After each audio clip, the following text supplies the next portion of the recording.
Dalam perjalanan menelusuri keajaiban arsitektur yang menantang gravitasi, kita akan melihat bagaimana kreativitas manusia mampu menaklukkan alam paling ekstrem. Dalam video hari ini, kita menjelajahi 15 bangunan menakjubkan yang berdiri di tepian tebing, diukir di permukaan batu, atau bertengger di ketinggian yang memusingkan. Setiap bangunan menyimpan kisah keberanian dan kecerdikan para pembangunnya, menghadirkan perpaduan luar biasa antara keindahan alam dan kejeniusan arsitektur.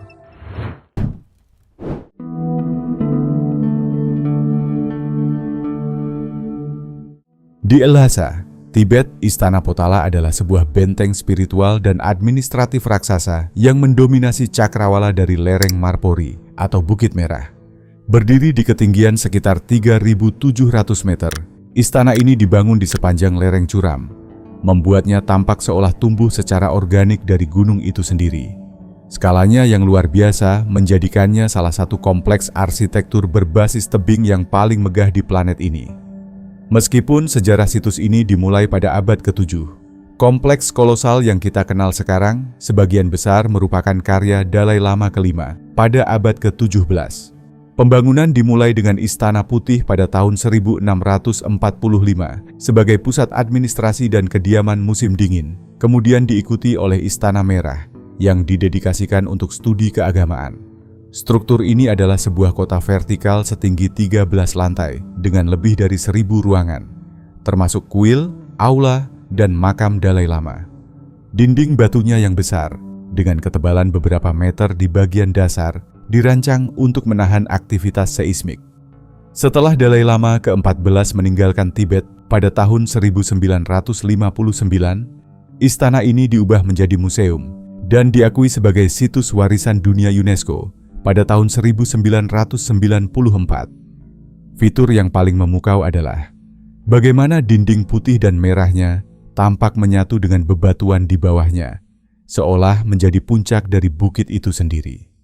Istana Potala adalah perpaduan harmonis antara kekuatan alam dan kecerdasan manusia, sebuah simbol abadi dari kebudayaan dan arsitektur Tibet.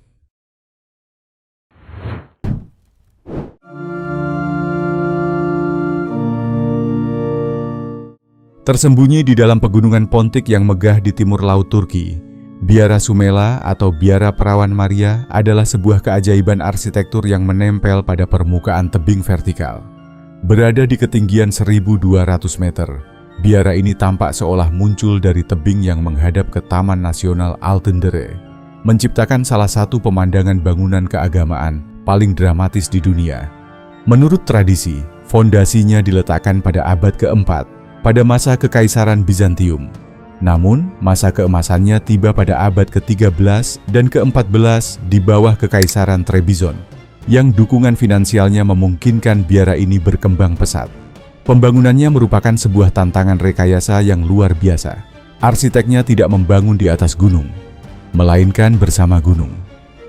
Gereja batu utamanya dipahat langsung ke dalam tebing, dengan bangunan lain seperti kapel, sel biarawan, dan perpustakaan dibangun di sekelilingnya. Dinding belakang banyak ruangan adalah batu alam itu sendiri, sebuah integrasi cerdas yang memberikan stabilitas. Di dalam dindingnya, Sumela menyimpan harta karun berupa lukisan dinding era Bizantium yang menggambarkan kehidupan Yesus dan Perawan Maria. Biara ini menjadi pusat keagamaan Ortodoks Yunani yang aktif hingga ditinggalkan pada tahun 1923 setelah pertukaran penduduk antara Yunani dan Turki. Setelah beberapa dekade terbengkalai, pemerintah Turki memulai proyek restorasi besar-besaran untuk melestarikan warisan ini. Apa yang membuat Sumela begitu memukau adalah perpaduan sempurna antara arsitektur dan geologi, sebuah monumen abadi bagi lebih dari 1.500 tahun sejarah dan kejeniusan manusia.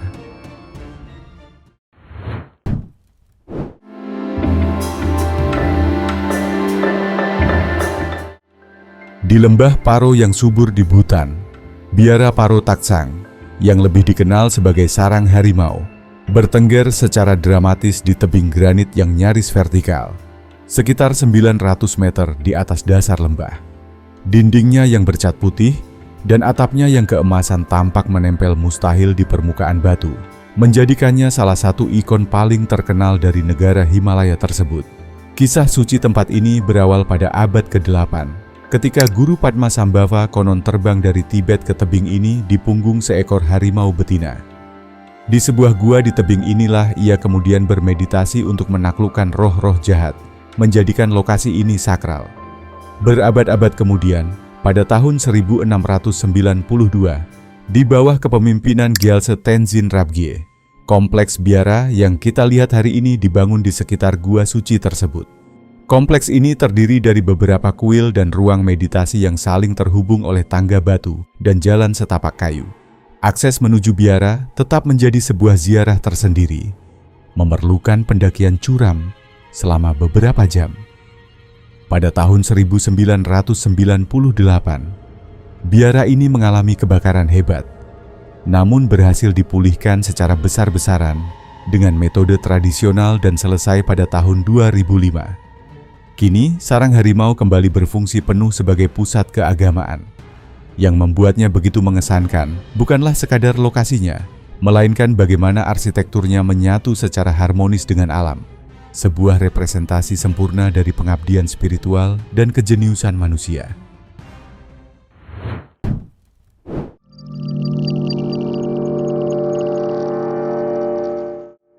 Di lepas pantai Normandia, Prancis, Mont Saint-Michel adalah siluet magis yang menjulang dari sebuah pulau pasang surut berbatu.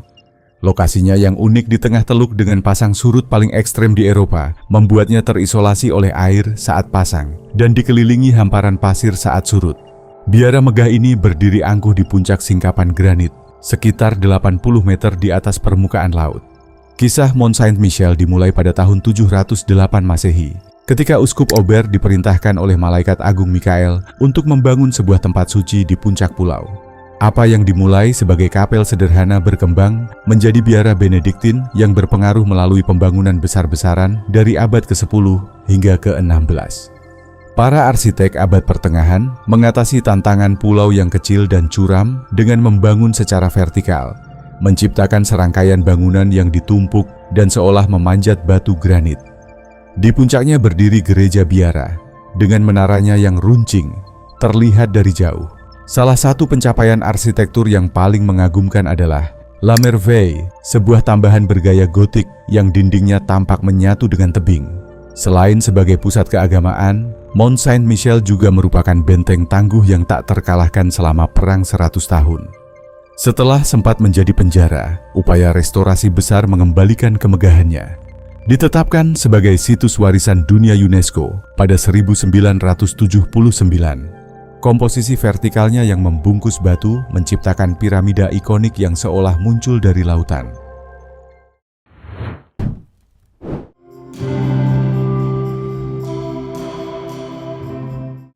Di Yunani Tengah, sebuah lanskap fantasi bernama Meteora terhampar, di mana pilar-pilar batu pasir raksasa menjulang dari dataran.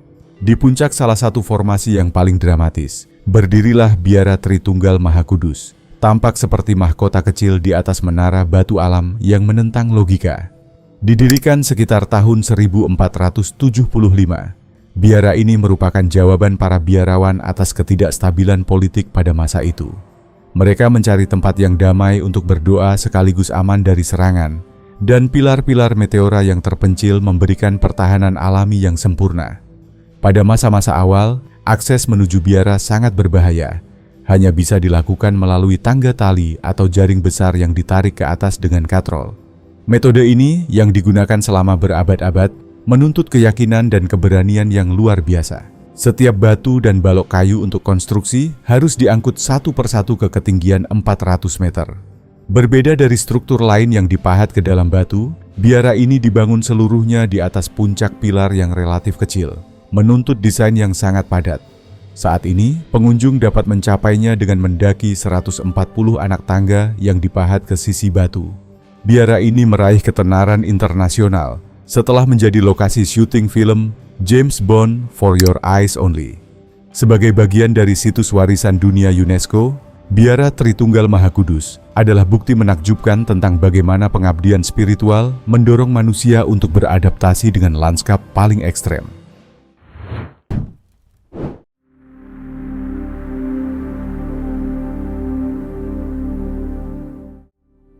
Di Georgia Barat, dekat kota Ciatura, biara pilar Katski berdiri di atas monolit batu kapur sempit yang menjulang sekitar 40 meter dari dasar lembah. Di puncaknya yang datar, terdapat sebuah gereja batu sederhana dan struktur biara, menjadikannya salah satu bangunan keagamaan yang paling terisolasi secara vertikal di dunia. Bukti arkeologis menunjukkan bahwa puncak pilar ini telah digunakan oleh umat Kristen awal sejak abad ke-6 atau ke-7.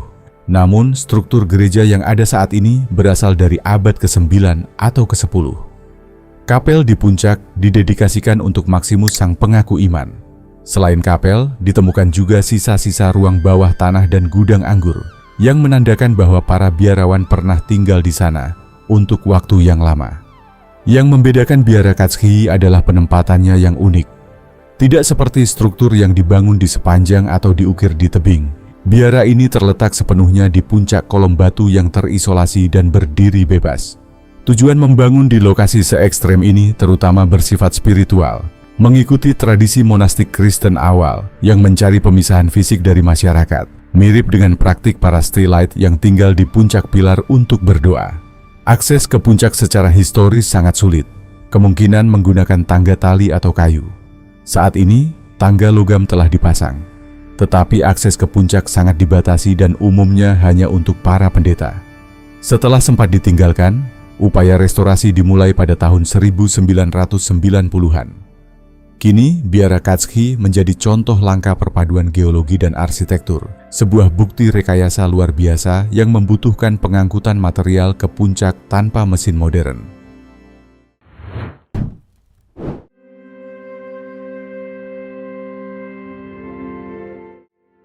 Di ujung selatan Korsika, Prancis, kota dan benteng Bonifacio berdiri secara dramatis di atas tebing batu kapur putih, setinggi 70 meter di atas Laut Mediterania.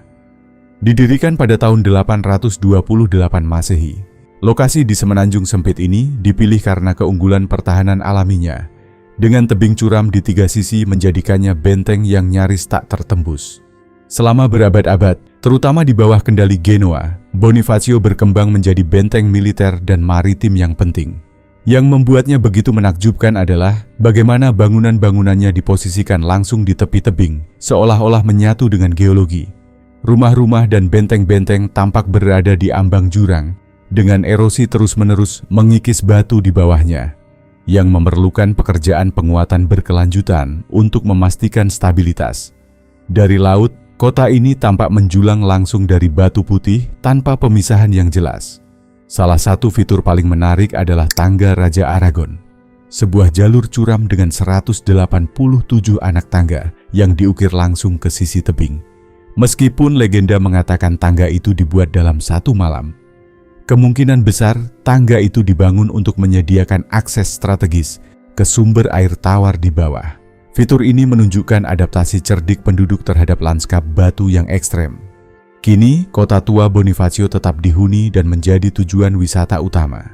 Benteng ini merupakan contoh luar biasa dari arsitektur perkotaan yang dibangun di atas tebing laut, di mana kombinasi pertahanan geologis dan benteng buatan manusia menciptakan salah satu pemukiman di puncak tebing yang paling dramatis secara visual di Eropa.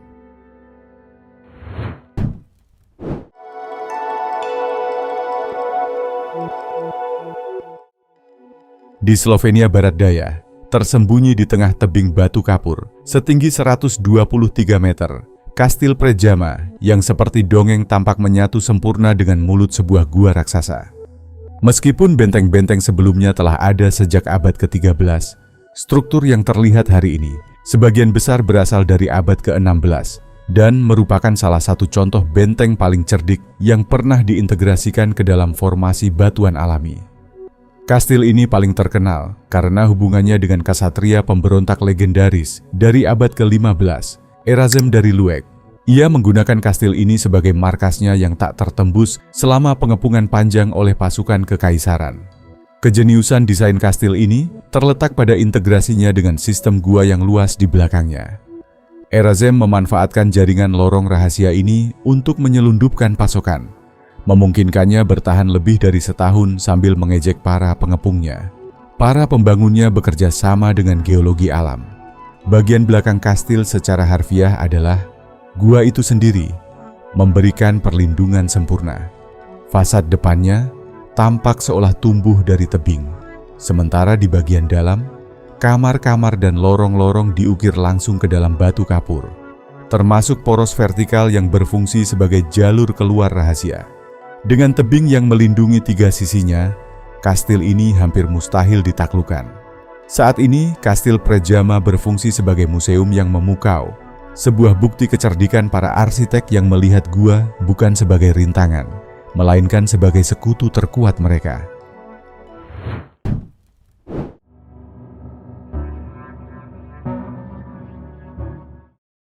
Biara gantung, yang dikenal sebagai Kuil Suankong, dibangun secara spektakuler langsung di atas tebing dekat Gunung Heng di Provinsi Shanxi, Tiongkok. Terletak sekitar 75 meter di atas tanah. Namanya mencerminkan kesan visualnya yang menakjubkan, seolah-olah bangunan-bangunan kayu tersebut tergantung di udara. Catatan sejarah menempatkan pembangunan aslinya pada masa dinasti Wei Utara sekitar tahun 491 Masehi. Selama berabad-abad, kompleks ini diperluas dan diperbaiki selama dinasti-dinasti berikutnya, termasuk periode Ming dan Qing. Tidak seperti biara yang dibangun di puncak tebing, biara gantung ini terhubung langsung ke dinding batu vertikal. Kejeniusan arsitekturnya terletak pada metode konstruksinya. Para pembangun mengukir lubang-lubang di tebing batu pasir dan memasukkan balok-balok kayu horizontal sebagai penyangga utama.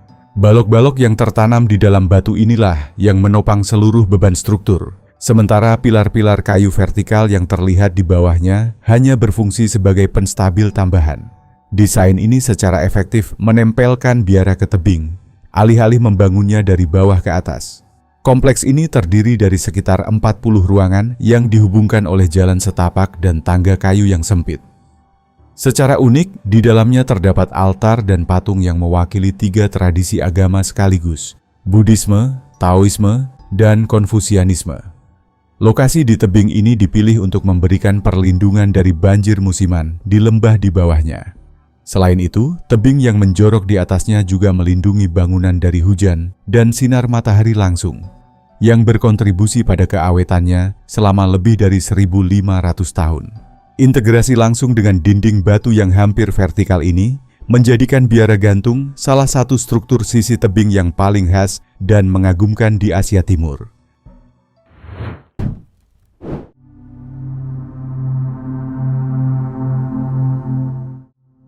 Biara Santo Georgius dibangun secara spektakuler langsung di tebing Wadi Kelt di Gurun Yudea, antara Yerusalem dan Yerikho. Kompleks ini menempel pada permukaan batu yang curam, menghadap lembah gurun yang dalam, dan telah menjadi jalur perjalanan sejak zaman kuno. Berasal dari abad ke-5, biara ini menjadi sangat penting di bawah Santo Georgius dari Coziba pada akhir abad ke-6. Alih-alih dibangun di puncak, bangunan-bangunannya menempel dan sebagian diukir ke dalam batu, dengan kapel, sel biarawan, dan tangga yang mengikuti kontur alami tebing. Dinding belakang beberapa ruangan bahkan terbuat dari batuan alami.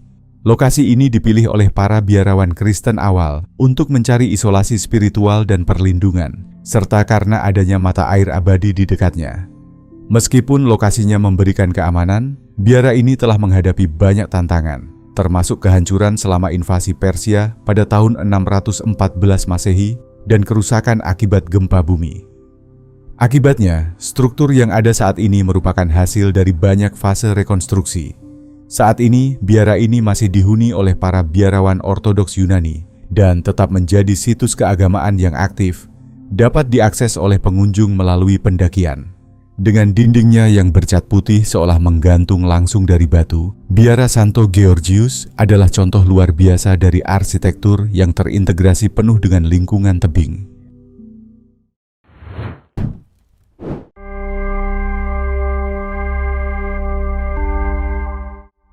Puente Nuevo atau Jembatan Baru adalah sebuah landmark ikonik yang membentang di atas Ngarai El Tajo di kota Ronda, Spanyol Selatan. Ngarai ini membelah kota menjadi dua, dengan dinding batu curam yang jatuh sekitar 100 meter ke sungai di bawahnya. Jembatan megah ini menghubungkan bagian lama dan baru kota melintasi jurang yang dramatis. Pembangunannya dimulai pada tahun 1759 dan selesai pada 1793, setelah jembatan sebelumnya di lokasi yang sama runtuh. Desainnya bukanlah bentang sederhana, melainkan struktur batu kolosal yang dibangun langsung di atas tebing di kedua sisi jurang.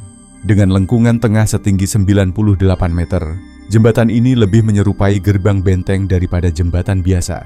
Fondasinya ditancapkan langsung ke dinding batu kapur ngarai, menjadikannya perpanjangan dari tebing itu sendiri.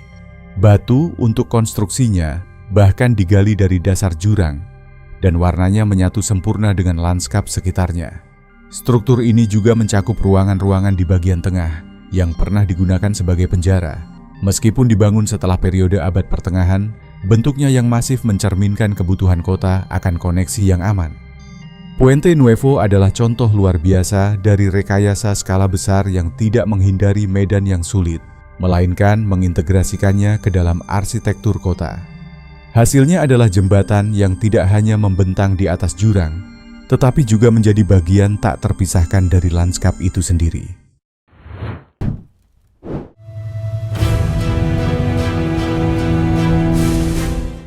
Sigiriya, yang sering disebut sebagai batu singa, adalah monolit granit besar yang menjulang sekitar 200 meter di Sri Lanka Tengah. Di puncaknya terdapat reruntuhan benteng dan kompleks istana kerajaan abad ke-5 yang dibangun oleh Raja Kasyapa I, menjadikannya salah satu situs warisan dunia UNESCO paling penting di Sri Lanka. Pendekatan menuju puncak dirancang dengan sangat cermat. Perjalanan dimulai dari taman air yang luas di bagian dasar, dengan sistem hidrolik canggih yang masih berfungsi. Pengunjung kemudian menaiki tangga yang menempel di dinding batu, melewati sebuah galeri yang berisi lukisan dinding kuno yang terkenal. Pintu masuk utamanya yang ikonik berada di tengah tebing, berupa gerbang yang diapit oleh sepasang cakar singa raksasa yang dipahat dari batu. Di puncak, sisa-sisa kompleks istana meliputi fondasi bangunan, singgasana, dan waduk-waduk besar yang diukir langsung ke dalam batu untuk menampung air hujan. Integrasi arsitektur istana, teknik hidrolik, dan desain pertahanan ini menjadikan Sigiriya salah satu konstruksi berbasis tebing yang paling mengesankan di dunia.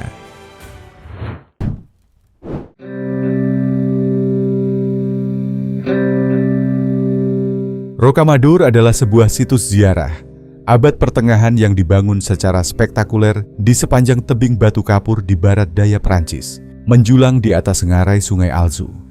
Permukiman ini unik karena terorganisir secara vertikal. Tingkat bawahnya berisi desa abad pertengahan. Di atasnya terdapat tangga pendakian megah dengan 216 anak tangga yang mengarah ke tempat suci utama.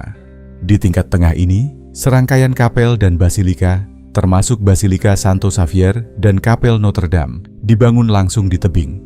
Disinilah patung Bunda Maria Hitam yang dihormati berada, yang menjadikan Rocamadour tujuan ziarah utama selama abad pertengahan. Para arsitek dengan cerdik menanamkan bangunan-bangunan ini ke dalam batu, menggunakan tebing sebagai dinding belakang dan fondasi. Di puncak tebing, sebuah kastil berbenteng memberikan perlindungan, melengkapi hierarki vertikal dari kehidupan duniawi, spiritual, hingga pertahanan. Meskipun sempat rusak selama perang agama, tempat suci ini telah dipulihkan. Kini, Rocamadour tetap menjadi tujuan ziarah yang aktif dan situs bersejarah yang populer, diakui sebagai bagian dari rute Santiago de Compostela yang terdaftar di UNESCO. Kompleks berlapis ini adalah contoh luar biasa dari arsitektur keagamaan yang secara fisik terhubung dengan dinding batu, menjadikannya salah satu kompleks di tepi tebing yang paling khas di Eropa.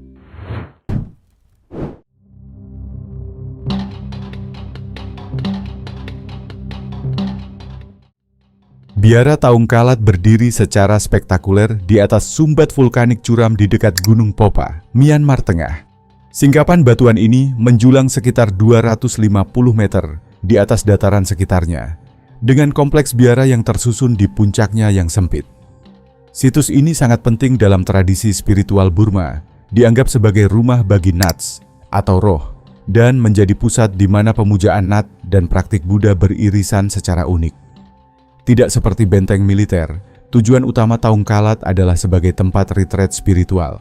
Bangunan-bangunannya yang terdiri dari kuil, stupa, dan paviliun dibangun di atas teras-teras yang diukir langsung ke dalam batu. Akses menuju puncak adalah melalui sebuah tangga panjang beratap yang ikonik, terdiri dari lebih dari 700 anak tangga yang berkelok-kelok mengelilingi formasi batu. Pendakian vertikal yang dramatis dan posisinya di atas batu yang terisolasi menjadikannya salah satu biara di puncak tebing yang paling khas secara visual di Asia Tenggara. Hingga kini, biara ini tetap aktif, menarik banyak peziarah dan pengunjung setiap tahunnya.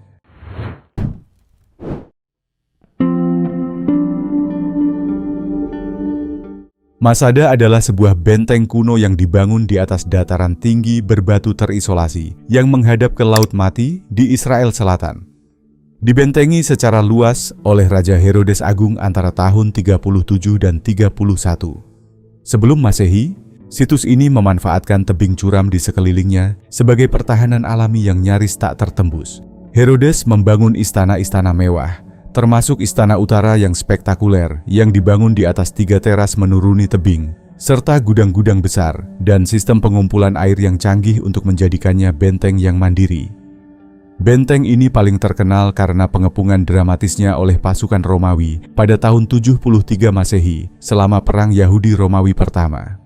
Para pemberontak Yahudi yang bertahan di sana akhirnya memilih mengakhiri hidup secara massal daripada menyerah. Sisa-sisa jalan landai pengepungan Romawi yang monumental masih terlihat hingga hari ini. Ditetapkan sebagai situs warisan dunia UNESCO, Masada adalah contoh luar biasa dari konstruksi skala besar di puncak tebing. Reruntuhannya yang terpelihara dengan baik menunjukkan perpaduan antara rekayasa canggih dan geologi dramatis, menciptakan salah satu benteng paling mengesankan dari dunia kuno. Itulah deretan bangunan aneh di seluruh dunia. Jika Anda menyukai video ini, jangan lupa klik tombol suka. Dan pastikan untuk berlangganan channel kami agar tidak ketinggalan cerita yang kami bagikan. Terima kasih telah menonton, dan sampai jumpa di kisah-kisah luar biasa berikutnya.